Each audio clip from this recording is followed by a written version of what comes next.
Leaving the house, she thundered that now I will return to this house. నేను ఇవాళ ఒక వ్యక్తిగా ఈ హౌస్లోకి వెళ్ళిపోతున్నా అధ్యక్ష.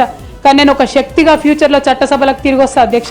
డెఫినెట్గా ఒక పొలిటికల్ సిస్టమ్ని క్రియేట్ చేస్తా అధ్యక్ష ఈ స్టేట్లో. Welcome to Pallavi TV. మహిళలకు సంబంధించి ఒక చర్చ ప్రధానంగా ముందుకు వస్తూ ఉంది. రాజకీయాల్లో మా వాటా ఎంత అని వాళ్ళు ప్రశ్నిస్తూ ఉన్నారు. తాజాగా అసెంబ్లీ సమావేశాల్లో భాగంగా మండలిలో కల్వకుంట్ల కవిత అలియాస్ దేవనపల్లి కవిత ఎవరైతే ఉన్నారో ఎమ్మెల్సీ తన పదవికి రాజీనామా చేశారు. చివరి రోజు అసెంబ్లీలో అంటే మండలిలో ఆమె ప్రసంగిస్తూ కంటతడి పెట్టారు. భావోద్వేగానికి కూడా గురయ్యారు. అసలు మంచిది కాదు, ఆత్మగౌరవ పోరాటం అంటూ ఆమె ఉద్వేగంగా స్పందించారు. తాను గత కొంతకాలంగా కొన్ని సంవత్సరాలుగా అంటే మొదటి నుంచి ఎప్పుడైతే తెలంగాణ రాష్ట్రం ఏర్పాటైనప్పటి నుంచి ఇప్పటి వరకు పీడితుల పక్షాన్నే ఎవరైతే బాధితులు ఎవరైతే ఉంటున్నారో వాళ్ళ పక్షానే నేను పోరాడుతూ ప్రశ్నిస్తూనే వస్తున్నానని ఆమె చెప్పుకొచ్చారు. అయితే ఆమె ప్రధానంగా చెప్పుకొచ్చిన దాంట్లో ఒక అంశం ఏంటంటే రాజకీయాల్లో మా వాటా ఎంత. సరే, మహిళా రిజర్వేషన్ బిల్లు కేంద్రంలో ఆమోదం పొందింది, అది చట్టంగా మారింది, త్వరలో అమల్లోకి రాబోతా ఉంది. మరి పార్టీలు ఎందుకు మహిళా నాయకత్వాన్ని ఎందుకు ప్రోత్సహించట్లేదు అనేది ఆమె చేసిన ప్రధాన ప్రశ్న. ఎవరిని తాకింది, ఎవరిని ఉద్దేశించి ఆమె ఆ ప్రశ్న సంధించింది మండలిలో అంటే ప్రధానంగా కేసీఆర్ తన పార్టీలో ఉన్నప్పుడు మహిళా నాయకత్వాన్ని ప్రోత్సహించకపోగా కింది స్థాయి నాయకులంతా మహిళా నాయకత్వాన్ని అణిచివేసే చర్యలకు పాల్పడ్డారని ఆమె ఆరోపించారు. అయితే ఆమె శపథం చేశారు, నేను ఇప్పుడు ఒక వ్యక్తిగా వెళ్తున్నాను, తను రాజీనామా చేసి తన పార్టీ కేసీఆర్ ద్వారా వచ్చినటువంటి ఆ పదవికి నాకు వద్దు, ఆ పార్టీ ద్వారా వచ్చినటువంటి ఈ పదవి నాకు వద్దు అంటూ రాజీనామా చేసి నేను ఈరోజు వ్యక్తిగా బయటికి వెళ్తున్నాను, ఒక శక్తిగా రేపు తిరిగి వస్తాను, ఒక రాజకీయ శక్తిని నేను నిర్మించబోతున్నానని మనకు ఆమె మండలిలో ఒక శబదం అయితే చేశారు. ఆ శబదం కవిత చేసిన ఉద్వేగానికి గురైన పరిస్థితి 1989లో తమిళనాడులో జయలలితది కూడా అట్లాంటి పరిస్థితే. ఇప్పుడు జయలలితకును కవితకు వీటిని రెండు అంశాలను ఒకే వీడియోలో పొందుపరిచి కొన్ని వీడియోలు సోషల్ మీడియాలో దాన్ని వైరల్ చేస్తూ ఉన్నారు. ఒకసారి వీడియో చూద్దాం. Leaving the house, she thundered that now I will return to this house. నేను ఇవాళ ఒక వ్యక్తిగా ఈ హౌస్లోకి వెళ్ళిపోతున్నా అధ్యక్ష. కానీ నేను ఒక శక్తిగా ఫ్యూచర్లో చట్టసభలకు తిరిగి వస్తా అధ్యక్ష. డెఫినెట్గా ఒక పొలిటికల్ సిస్టమ్ని క్రియేట్ చేస్తా అధ్యక్ష ఈ స్టేట్లో. అప్పుడు ఆ రోజు జయలలిత ఎట్లయితే నేను ఈరోజు బయటికి వెళ్తున్నాను, ఖచ్చితంగా సీఎం అయిన తర్వాతనే నేను మళ్ళీ చట్టసభకు అడుగు పెడతానంటూ ఆమె ఒక శపథం చేసి బయటికి వెళ్ళారు కదా, సేమ్ అదే స్థాయిలో నేను ఈరోజు ఒక వ్యక్తిగా ఇక్కడి నుంచి వెళ్తున్నాను, మరొక రాజకీయ శక్తిగా మళ్ళీ చట్టసభకు వస్తానంటూ ఆమె శపథం చేసి బయటకు వచ్చేశారు. ఆమె వచ్చిన తర్వాత ఆమె రాజీనామా పత్రాన్ని కూడా స్పీకర్ ఆమోదించారు. ఈ రాజీనామా పత్రాన్ని కూడా స్పీకర్ ఆమోదించారు. ప్రస్తుతం ఆమె ఎమ్మెల్సీ కాదు, మాజీ ఎమ్మెల్సీ అయ్యారు కవిత. సరే, ఓకే, నిజంగా ఇప్పుడున్నటువంటి రాజకీయ పరిస్థితుల నేపథ్యంలో మా కవితకు స్కోప్ ఉందా, నేను ఒక రాజకీయ శక్తిగా మారబోతున్నా అంటే ఇండైరెక్ట్గా ఆమె చెప్పింది ఏంటంటే నేను పార్టీ పెట్టబోతా ఉన్నాను అని. పార్టీ పెడితే రాజకీయ శక్తిగా ఆమెకు మారే అవకాశం ఉంది. ఎందుకంటే చాలామంది పార్టీలు పెట్టారు ఇప్పటికీ. తెలంగాణ ఏర్పడక ముందు చెన్నారెడ్డి నుంచి మొదలు పెడితే చెన్నారెడ్డి, ఆలనరేంద్ర, విజయశాంతి, అట్లాగే కేసీఆర్, ఎన్టీఆర్, అంటే చాలా కొద్దిమంది, ఎంతోమంది పార్టీలు పెట్టినా చాలా కొద్దిమంది మాత్రమే సక్సెస్ కాగలిగారు. ఇప్పుడు మళ్ళీ ఒకవేళ కవిత కనుక పార్టీ పెడితే సక్సెస్ అయ్యే అవకాశం ఉందా, ఉంటే ఎంత ఉంది? నిజంగా కవిత టార్గెట్ ఎవరు? కవిత కుటుంబం నుంచి, బీఆర్ఎస్ పార్టీ నుంచి బయటికి పంపింది ఎవరు అనే ప్రశ్నలు తలెత్తుతున్న పరిస్థితి కనిపిస్తూ ఉంది. అయితే కవితకున్న హోప్ ఏంటంటే ప్రధానంగా మనకు నియోజకవర్గాల పునర్విభజన జరిగితే మన 119 నియోజకవర్గాలు 153 అవుతాయి. 119 నియోజకవర్గాలు 153 అవుతాయి. 153 అయితే ఒకవేళ మహిళా బిల్లు చట్టంగా మారింది కదా, మహిళా రిజర్వేషన్ అమలు చేస్తే, రాజకీయాల్లో మహిళా రిజర్వేషన్ అమలు చేస్తే 33% రిజర్వేషన్. 33% రిజర్వేషన్ అంటే 153లో దాదాపు 50 సీట్లు మహిళలకే ఇవ్వాలి. 50 మంది మహిళా ఎమ్మెల్యేలు ఉంటారు ఈ రాష్ట్రంలో.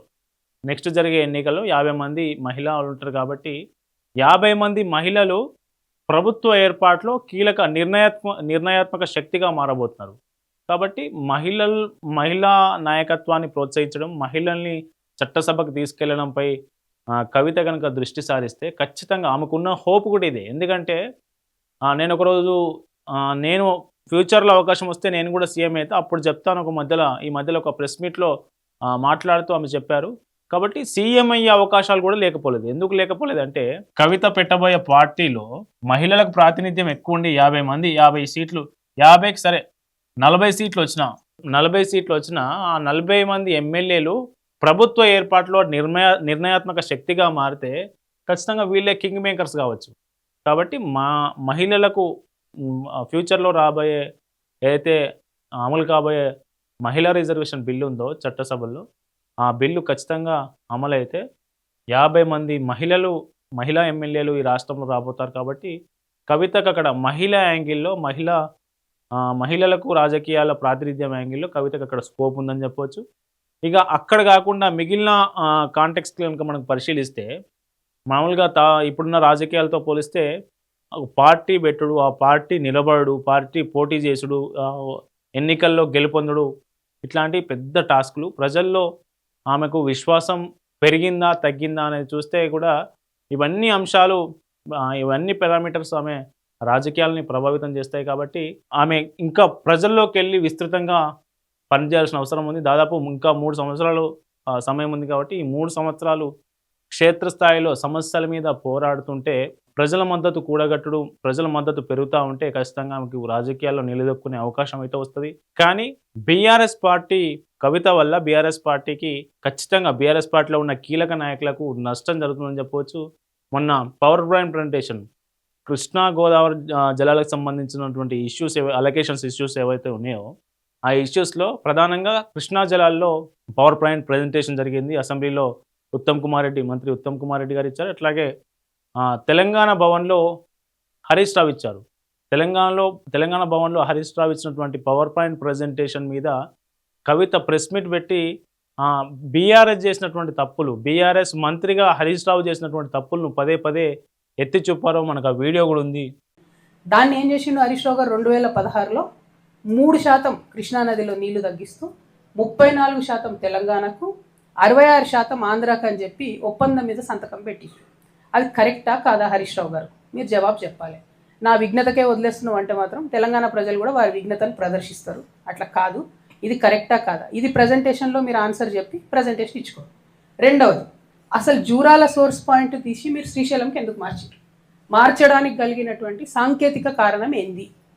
ఆనాడు కేసీఆర్ గారు కూడా ప్రజెంటేషన్ ఇచ్చినప్పుడు పాకాల జూరాల ఒక లింక్ పెడతామని ఇంకోటి చాలా చెప్పారు. ఎస్, ఈమె 2 పాయింట్లు పవర్ పాయింట్ ప్రజెంటేషన్ అయితే ఉందో ఆ పవర్ పాయింట్ ప్రజెంటేషన్లో 2 పాయింట్లు ఎలిగేషన్ చేశారు హరీష్ రావు మీద. ఏమన్నారంటే గతంలో ప్రభుత్వం ఏర్పడక ముందుకు 37% అట్లాగే 63% ఉండే. ఏపీకి కృష్ణాలో 63% వాటా ఉండే, మనకు 37 ఉండే. 37 ఉన్నటువంటి వాటాను 34% కుదించింది ఎవరు? 34% తగ్గించి సంతకం పెట్టింది, అగ్రిమెంట్ మీద సంతకం పెట్టింది హరీష్ రావు కాదా అంటూ ఆమె క్వశ్చన్ చేశారు. అట్లాగే పాలమూరు ఎత్తిపోతలకు సంబంధించి కూడా జూరాల నుండి శ్రీశైలంకి సోర్స్ పాయింట్ మారింది. ఎందుకోసం మారింది? నేను అలిగేషన్ చేస్తా ఉన్నా, కేవలం హరీష్ రావు గారి ధనదాహం కోసం మారింది. ఎక్కడైతే స్టార్టింగ్లో ఎల్లూరు అనేటటువంటి పంప్ హౌస్ ఉంటుందో ఆ pump house open pump house ఉండే, దాన్ని నేను అండర్ గ్రౌండ్ పంప్ హౌస్ చేయడంతో 1400 కోట్లకు ఎస్టిమేట్ పెరిగింది. మనకు టేకింగ్ పాయింట్ కూడా పాలమూరు రంగారెడ్డికి సంబంధించి జూరాల దగ్గర టేకింగ్ పాయింట్ ఉంటే అది శ్రీశైలం దగ్గర ఉంటే దాన్ని జూరాలకు మార్చింది ఎవరు? ఆ మార్చడం వల్ల ఎవరికి లబ్ధి పొందింది? అట్లాగే పంప్ హౌస్ పైన ఉన్నటువంటి పంప్ హౌస్ను అండర్ గ్రౌండ్ తీసుకుపోయి అమాంతం దాని అంచనా విలువను పెంచింది ఎవరు అంటూ ఆమె క్వశ్చన్ చేశారు. ఆమె హరీష్ రావును టార్గెట్ చేశారు. టార్గెట్ చేయడంతో పాటు మొన్న అసెంబ్లీలో సీఎం రేవంత్ రెడ్డి చేసినటువంటి ఒక విమర్శతో హరీష్ రావు అన్న ఒక మాటతోని మొత్తం అందరు ఎమ్మెల్యేలను తీసుకొని 5 రోజులు బైకాట్ చేశారు. అసెంబ్లీని బైకాట్ చేయాల్సిన అవసరం ఏముంది? జిహెచ్ఎంసీలో కీలకమైనటువంటి అంశాల మీద చర్చ జరుగుతుంటే మీరు ఎందుకు బైకాట్ చేశారు? కేసీఆర్ను రేవంత్ రెడ్డి అనేక సందర్భాల్లో దూషించిన మళ్ళీ అప్పుడెందుకు బైకాట్ చేయలేదు? హరీష్ రావును ఒక మాట అనగానే ఎందుకు బైకాట్ అయింది అనేది ఆమె క్వశ్చన్ చేసింది. నిజానికి కవిత చేసినటువంటి క్వశ్చన్స్లో వాస్తవం ఉంది. ఆ వాస్తవం ఉండడంతో పాటు ఈమె చేసినటువంటి క్వశ్చన్లు బీఆర్ఎస్ పార్టీకి తీవ్ర నష్టం చేస్తున్నాయని చెప్పవచ్చు. మరి నిజానికి ఈమె టార్గెట్ కేసీఆరా లేదంటే హరీష్ రావా అనేది ఇంకొంత ముందుకు పోతే మనకు క్లారిటీ వచ్చే అవకాశం ఉంది. ఏది ఏమైనా ఈమె చేసే వ్యాఖ్యలు మాత్రం బీఆర్ఎస్ పార్టీ నడవడికకు, బీఆర్ఎస్ పార్టీ నాయకత్వం తీరును ప్రశ్నిస్తున్నట్లు మనకు స్పష్టంగా కనిపిస్తున్నది. ఈమెకు మొన్న తాజాగా ఈమెకు మద్దతు పలికేందుకు పెద్ద ఎత్తున జనం వచ్చారు. ఆమె ఇంటి దగ్గరికి మనం చూడొచ్చు ఈ ఫోటోలో. పెద్ద ఎత్తున జనం వచ్చారు ఈమెకు మద్దతు పలికేందుకు. ఈమెకు మొదటి నుంచి పోలిస్తే ఈమె ఎప్పుడైతే జిల్లాల పర్యటన చేసి ఏదైతే పాదయాత్ర చేస్తున్నదో, వివిధ సమస్యలపై స్పందిస్తున్నదో ప్రెస్ మీట్లు పెట్టి, అప్పటి నుంచి కొంత మద్దతు అయితే పెరుగుతా ఉంది. జనంలో కొంత మద్దతు పెరుగుతా ఉంది. ఈమె జనంలో కలిసిపోతూ జన సమస్యలపై ఆయా వేదికల మీద మీడియా ముఖంగా మాట్లాడుతూ వాళ్ళ సమస్యలను ప్రభుత్వం దృష్టికి తీసుకెళ్లే విధంగా చేస్తున్నది. అట్లాగే గత బీఆర్ఎస్ ప్రభుత్వ హయాంలో అక్కడ ఉన్నటువంటి నాయకులు చేసిన అవినీతి, అక్కడ ఉన్నటువంటి నాయకులు చేసినటువంటి ఫ్రాడ్ ఏదైతే ఉందో ఆ మీడియా సమావేశాల్లో వాటిని కూడా బయటికి చెప్తూ ప్రజలకు మద్దతుగా, ప్రజలకు ఎవరైతే బాధితులు ఉన్నారో వాళ్ళకు మద్దతుగా నిలుస్తూ ముందుకు వెళ్తున్న పరిస్థితి కనిపిస్తుంది. మరి జయలలిత అయితే సీఎంగా చట్టసభలో వాగ్దానం చేసి శపథం చేసి సీఎంగా మళ్ళీ చట్టసభకు ఒక శక్తిగా వచ్చారు. తమిళనాడును దశాబ్దాల పాటు ఏలారు, పరిపాలన చూపించారు, తమిళనాడుకు మేలు చేశారు. మళ్ళీ కవిత కూడా మొన్న మండలిలో శపథం చేసి వెళ్ళిపోయింది కదా. మళ్ళీ ప్రజా మద్దతుతో ఒక రాజకీయ శక్తిగా మారి మళ్ళీ మండలికి వస్తుందా? అందుకు బీఆర్ఎస్ పార్టీ వ్యూహం ఏంటి? ఈమెను రాణిస్తుందా? ఈమెను అడ్డుకుంటుందా? ఏం చేయబోతున్నారు? భవిష్యత్తులో ఏం జరగబోతుంది అనేది వేచి చూడాలి. కవిత చేసిన శబ్దం మీద మండలి సాక్షిగా నాది ఆస్తుల పంచాయతీ కాదు ఆత్మగౌరవ పోరాటం అని చేసినటువంటి కామెంట్ మీద మీరు కూడా మీ అభిప్రాయం చెప్పండి. భవిష్యత్తులో ఏమే ఒక రాజకీయ శక్తిగా అవతరించి చట్టసభకు మళ్ళీ వస్తుందని మీరు ఆశిస్తున్నారా? మీరు నమ్ముతున్నారా? కింద కామెంట్ల రూపంలో తెలియజేయండి. Stay tune to Pallavi.